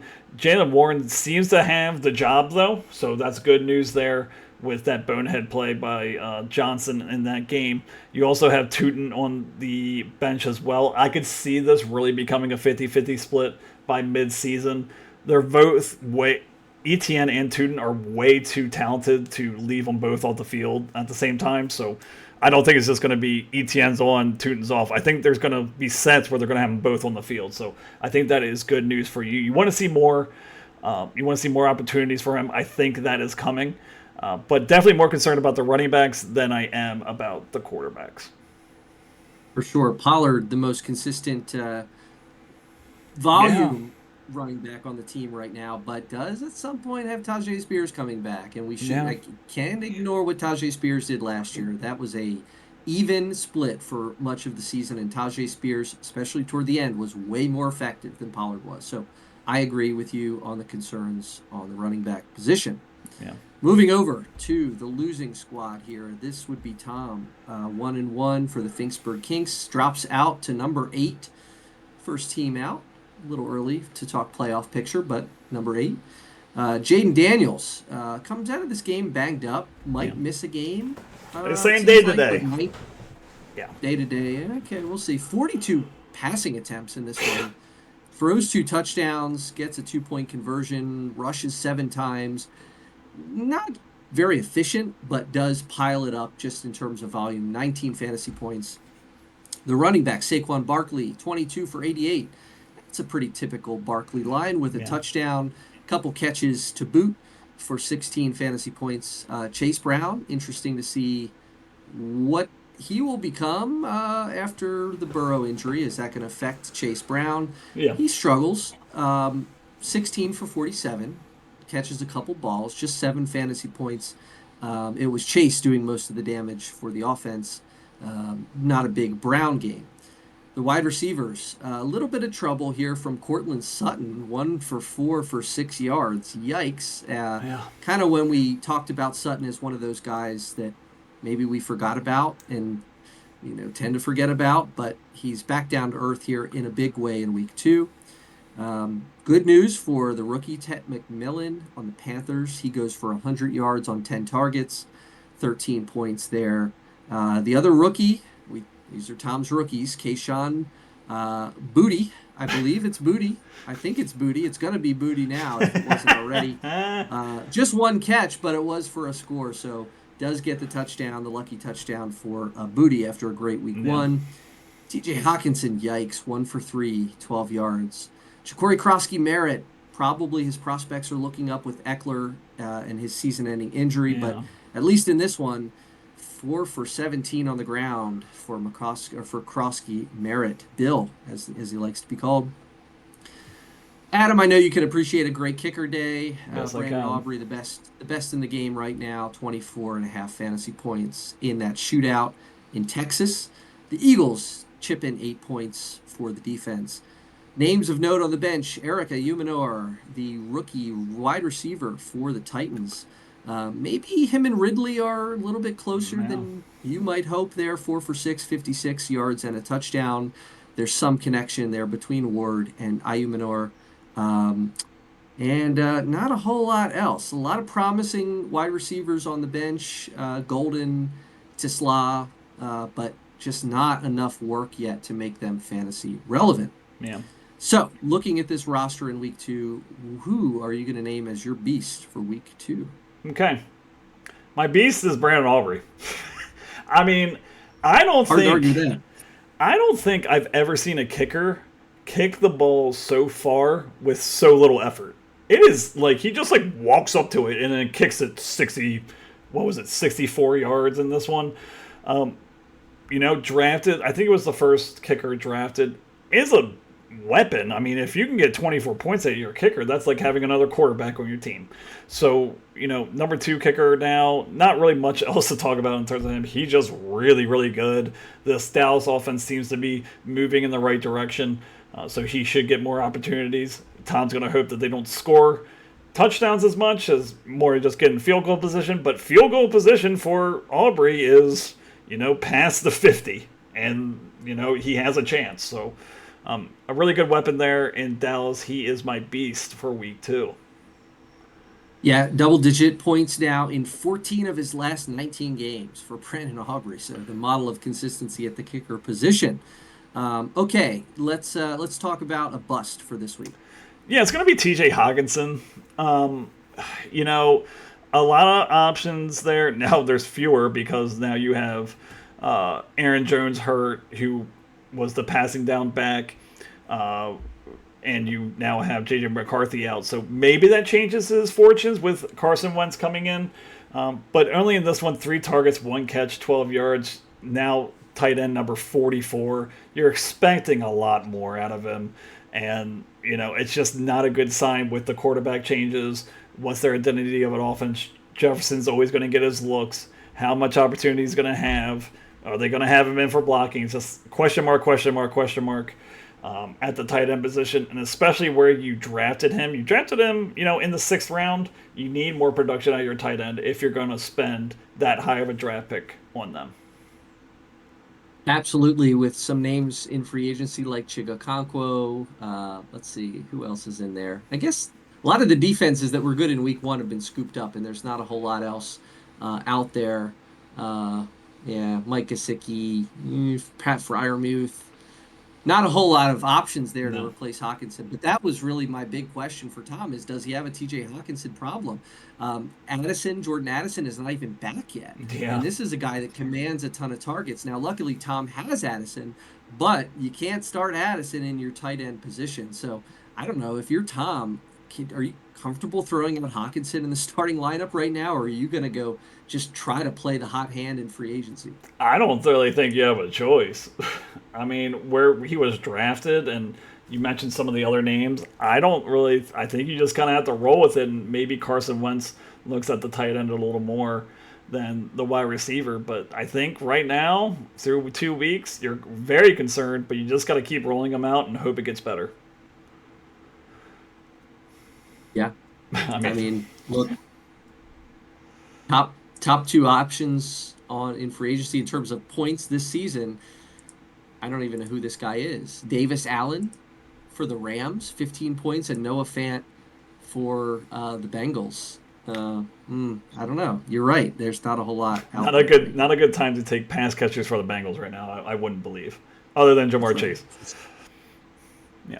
All right. With that said, let's move on to the final matchup of the night. That is your matchup here. You get the win to move to 1-1. Number 7, first one in playoff picture, 118-34 to 115-08. The closest matchup probably of this week, Hmm. as you mentioned at the beginning of the show, came down to the final minutes, the waking minutes or sleeping minutes if you're Adam, falling asleep, man, during this game with Pressure was fantasy too on the high. line. Boy, oh boy, that tells me that you definitely have kids. Um, great week here to get a win. You know, you Yeah. don't want to start 0-2. You do get the win. Dak Prescott was big for you. 52 passes in this game. You're not going to see that a whole lot, but 361, 2 touchdowns for 22 fantasy points could have been a bigger day based on that volume. But you're not complaining with the victory. The running back position, you got kind of Devin Achan, who's doing what you'd hoped he would do, 22 fantasy points. Not a lot on the ground, 11 for 30, yikes, but 8 for 10 as a pass catcher. 92 yards, does get the score through the air. So that is, he's meant to be a dual threat, drafted as a dual threat guy. He's performing like one here. That's compared to Ashton Genty, who struggled last night. Yeah. Chargers played really good defense against the Raiders. He just got 11 attempts for 43 yards, caught 3 passes, 5.9 fantasy points. After 2 weeks, he's running back 28. Certainly not yet delivering the round one value that you ascribed to him in the draft. At the wide receiver position, you get Tyreek Hill finally 6 for 7, 109. You'll take it in that Miami Dolphins offense. DJ Moore, Calvin Ridley, not so much. Both of them got 6 targets, did 40 to 50 yards or so, 7 fantasy points basically for both of those. So not exactly great at the receiver position this week. Brenton Strange, 3 for 5, 17. Yeah. Travis Etienne, definitely continuing his week one dominance, 14 for 71. Catches a touchdown in this game as well. Fairbairn, a great first quarter. Great opening start to the game last night. You did watch that at least. Yeah, it did. Almost 10 fantasy points for the kicker. The Rams defense, great win over the Tennessee Titans, 11 fantasy points, sacked Cam Ward 5 times in this game, recovered a fumble. Very nice day. Not a whole lot to talk about on the bench. Yeah. Worth noting that Christian Kirk is going to return for the Texans. I don't know if you love the Texans offense right now. Maybe he'll help. Tillman, the wide receiver, 9 fantasy points, 2 for 7. Probably better days ahead. This is a guy that probably has a good chance at finishing the year better than Jerry Jeudy. Jeudy has not been a world beater. And also mentioned Tracy, 5 carries, Yeah. losing work to Scadaboo, who we mentioned earlier. So, who is your beast for your week 2 winning team? Yeah, so I'm going to go with the obvious choice. I don't really care. It's Devin Achan. I mean, he's just, um, amazing. Even when he doesn't run the ball, he catches the ball. I know, like last year when I was talking about Devin Achane, I was like, this passing volume's not going to continue. There's going to be one of these. It just continues. It just keeps going. They look for any way to get it in his hands, away from the line, all this stuff. Running back screens, all these things. Tua looks for him, so he just keeps on delivering. I think the rushing will get better. And this offense did look better. I would say they didn't look all the way better, but it was definitely better than week one. So I think that's only going to open up more things for Achane as they do get better, and I am very happy that I got him in the second round thus far.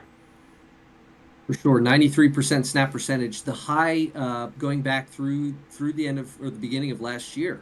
In fact, so his highest snap percentage, perhaps of his career in this game. Really good signs for Devin Achane and really the whole Dolphins offense. The fact that they could come out in week 2 against a lesser opponent in the Patriots. They lost this game. Mike McDaniels may be fighting for his job, but at least the two Dolphins on your team had pretty decent weeks here. Yeah. Achane and Hill. All right, give me a bust.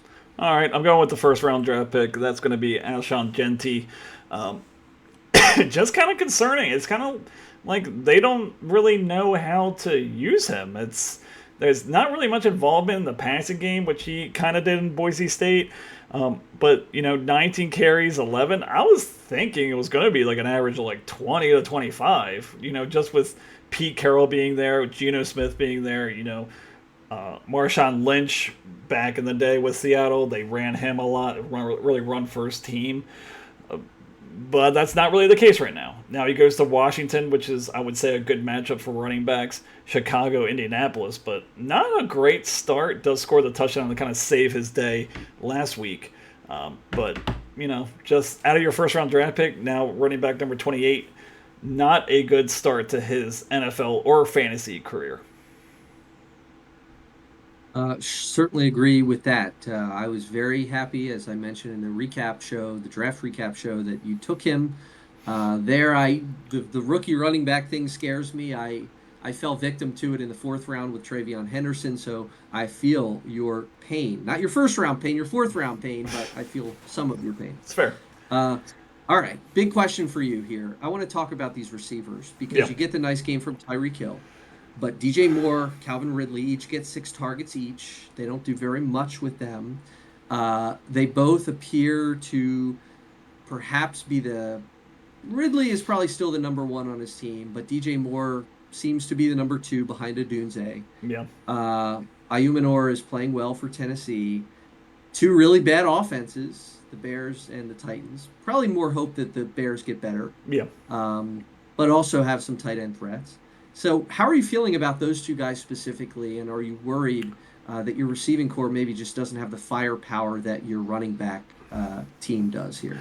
Yeah, so like you said, kind of with Ridley, I'm not as concerned. I think Cam Ward does get better as the season goes on.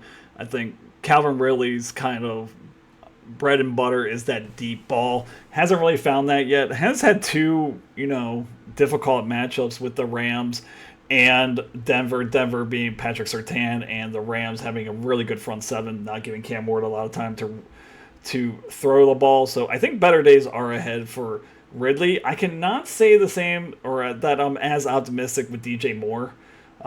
It was kind of a thought after this week, do I throw in Michael Pittman in there? Michael Pittman, again, was against Patrick Surtain, so I wasn't going to do it this week. But, looking at his first week, he, had 8 targets. And, Daniel Jones was looking at him. Now he goes to Tennessee. I would say that's a plus matchup for wide receivers. And DJ Moore has who next week? He has Dallas. So also that's a plus matchup too. So it's like, what do you do? I don't know. But I'm definitely more concerned about DJ Moore than I am right now about Calvin Ridley. Okay.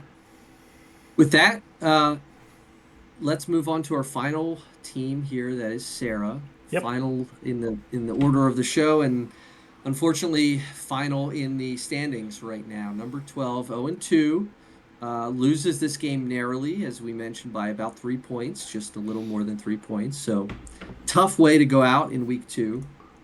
Pat Mahomes had a nice day, decent day, 22 fantasy points. Yeah. We always talk about that 20-point mark with Mahomes, so he exceeded it barely this week.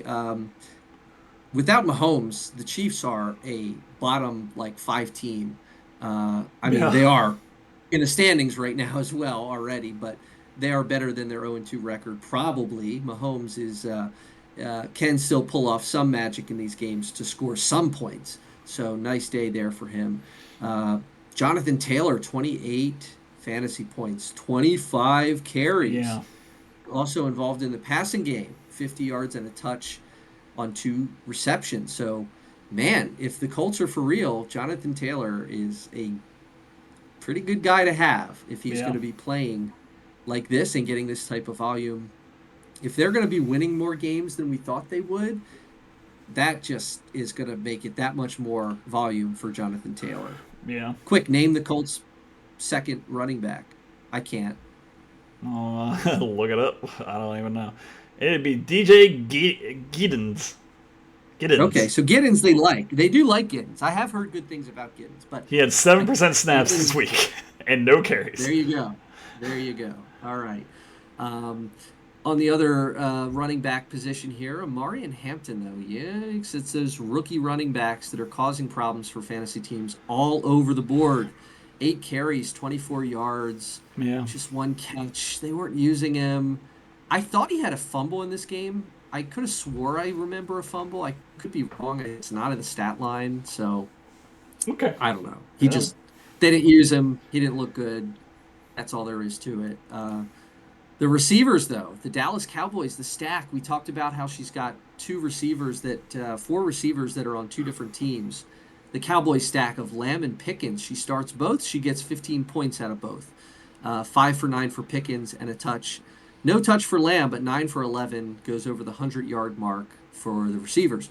Olave, 6 for 10. I asked you before the game before the game started in my other league. What did I say? Olave or Judy. what was it? Judy. You told me Judy. They both ended up pretty similar. Yeah. But Olave, 6 for 10, 54 yards. Mark Andrews, not startable at the moment. And the pending return of our, who the hell is it? Isaiah Likely. Isaiah Likely. Boy, that's bad. That's not going to help things, probably. So you can't start Andrews. Can't hurt. It's already horrible. It's bad. So you can't start Andrews, but you can start Jordan Mason. Yeah. Now the lead running back for at least 4 weeks for the Vikings. So new lead running back, new quarterback, big loss in week 2. Skull. Skull. Jake Bay, it's so goofy. I've watched it. It's such a goofy thing. It looks so dumb on TV. I just can't tell you. They all love it and think it's cool. We have our things. Oh, Mike's gonna have words.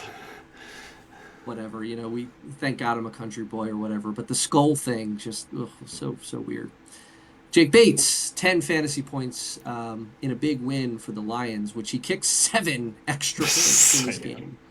Big game for Bates. Vikings defense,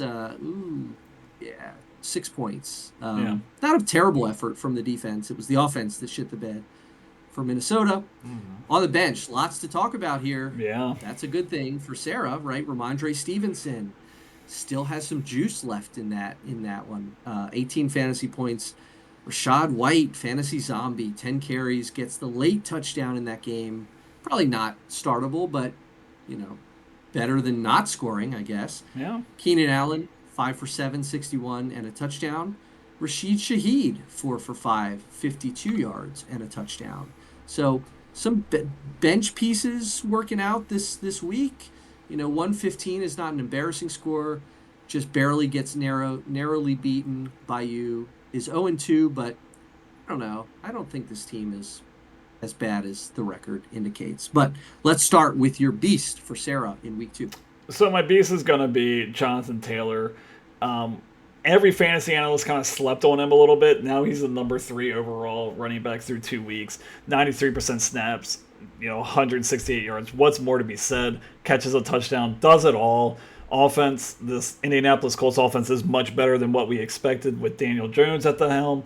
So really good things. He has Tennessee next week. I expect around 15 to 20 points again. He's an integral part of that offense. It seems like their run first is set up to pass. Everything you could ever want out of a fantasy running back you have in Jonathan Taylor. Okay, how about the other side of the coin? Give me a bust for Sarah. So I'm not going to pick Mark Andrews because I feel like you actually have to have some upside to be considered a bust. And I don't think there's any upside there. So I'm going to go with Amarion Hampton. Talented player, and maybe this is a question I can bring up to you. 7 points in week 1, 3 points in week 2. Is it time to bench him till he proves it for someone like Ramondre Stevenson or Rachaad White? Maybe not Rachaad White, but Ramondre Stevenson? Well, you kind of read my mind there. Next week, Amarion Hampton has the Broncos, who were exposed a little bit, but we still think that their defense is actually good. We think their defense is good. They just got gashed by Jonathan Taylor. Yeah. But I think it's probably better days ahead for the Broncos defense. So do you like that, or do you like Ramondre Stevenson against Pittsburgh that just let Kenneth Walker go Hawkamaniac all over their ass Yeah. in week 2? So I don't know, man. You're not going to sit Taylor, and you're not going to sit Jordan Mason. So I'm just talking about this I'm flex spot. I mean, or do you start the flex spot Keenan Allen? I mean, he's the number one wide receiver there right now. 16 points in week 1, 14 points this week. It's just so unfortunate because I know that when you bench Hampton, that's going to be the week he has 170 yards, and you're just going to be like, I missed it. But I think doesn't it's hurt to see it first, I guess. But it's tough, man. Yeah, especially Talking with about starting a round 10 running back over round 3 running back. It's not fun, but I mean, he's getting. It's not like he's getting no opportunities. I mean, it's just 8 carries for 24 yards and nothing involvement in the passing game. It's just kind of like, and Najee Harris, did have work in this one. He might have outcarried him. No, he had the exact amount of carries as him. So it seems like a split backfield right now. Really hurts his value. You have options on the bench. There are reinforcements on the bench that you can pull from. It seems like for Sarah's squad. Okay, let's talk about those reinforcements on the bench. We mentioned a couple of them. The fact that Sarah is 0-2, the lowest point scorer, is she the lowest? She's 12 in the standings, but I don't know where she is in points. But is this team, given the depth that she's got on the squad, Yeah. is this like a bottom of the cellar team to you, or is there better days ahead for Sarah's reasonably deep squad? I think there's better days ahead. I honestly believe that. The only glaring hole here is tight end. I don't think she has another tight end on the roster. She has Hunter Henry, which is also just like, God. But, do I think there'll be better performances out of CeeDee Lamb even with 15 and George Pickens, even Chris Olave? I think there are better days ahead for all 3 of those players. But Amarion Hampton, I think that as the season goes on, he's going to get more comfortable and get better. It's just, does the tight end position drag down her entire team? It could end up being like that if Mark Andrews doesn't really get it together quickly. For sure. And we didn't even mention him, by the way, but it's a nice problem to have, to be able to pick from Mahomes or Justin Herbert. Yeah. Her 15th round pick, taken in the realm of Jordan Love and Cam Ward and I mean, are you trying to shop him to a quarterback needy team? A lot of teams that could use him, mine potentially included. There you go. Not a bad thought at all. Yeah. Or even just shop Mahomes and then start Herbert. I mean, you do whatever you want. Maybe you get a little more value from training Mahomes. Yeah. Agreed. For sure. I mean, any of those bench pieces, really. There's some players that other teams might covet on the squad that Sarah doesn't need all of them, right? Yeah, for sure. I mean, gosh, Keenan Allen's the one. Keenan Allen is. I think she needs to start starting him. I mean, it's wide receiver 11 after 2 weeks.